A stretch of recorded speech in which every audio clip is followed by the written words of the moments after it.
Je continue l'analyse ici avec les deux images suivantes. Alors, juxtaposition d'objets.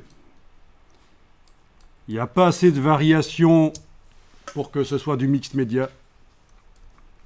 Mais ce qui peut être intéressant, c'est cette espèce de grille qui, du fait de la nature des objets, bien sûr, qui sont des rectangles, mais cette espèce de positionnement sous forme de grille, ça, c'est ce que je retiendrai de cette image-là. Je passe à la suivante.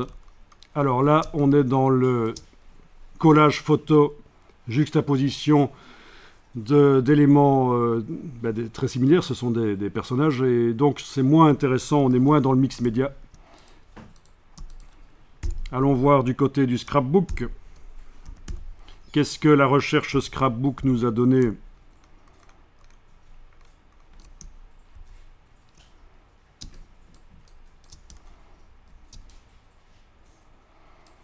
Scrapbook numérique. Objet légèrement détaché du fond grâce à une ombre portée, un effet d'ombre portée. Alors, oui, ces bandelettes de texte, ça c'est graphiquement, ça peut être intéressant.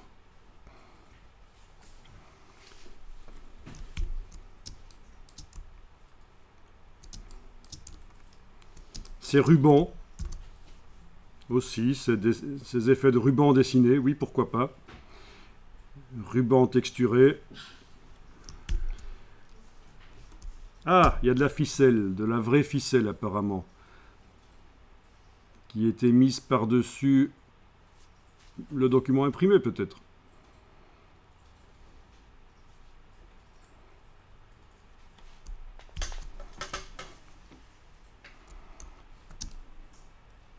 Est-ce que ceux-ci sont des vraies cordes? Peut-être bien aussi.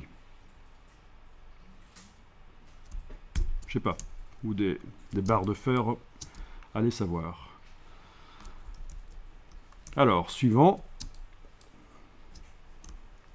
Oui, ces caractères découpés avec de l'ombrage intéressant aussi. Donc facile à faire dans Photoshop. Alors, ce genre de texte positionné par-dessus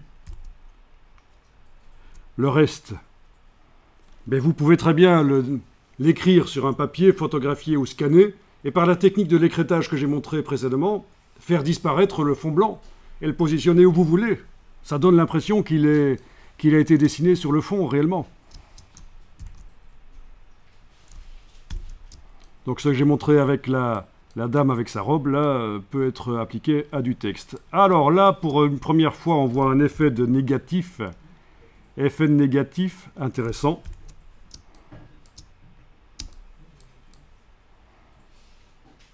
Les flèches. Alors les flèches, c'est quelque chose de très graphique et il y en a de toutes sortes. Déjà dans Illustrator, vous avez un générateur de flèches avec, vous pouvez choisir le bout et l'autre bout.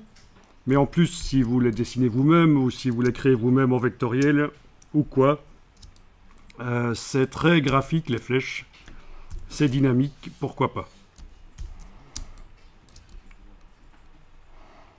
Donc ce que je vais surtout retenir ici, c'est l'effet négatif qui est intéressant sur certains éléments. En négatif, c'est quand même une première, c'est ce qui différencie ce travail du reste. Alors, par rapport au travail mix média qu'on recherche, c'est un peu trop sage au niveau du positionnement des éléments, c'est un peu pas assez fouillis. Mais au niveau technique, donc, il y a des choses à aller chercher là-dedans. On avait dit aussi les caractères comme ça, découpés, avec un ombrage. Et le texte écrété par luminosité dans Photoshop, s'il fallait le faire en numérique.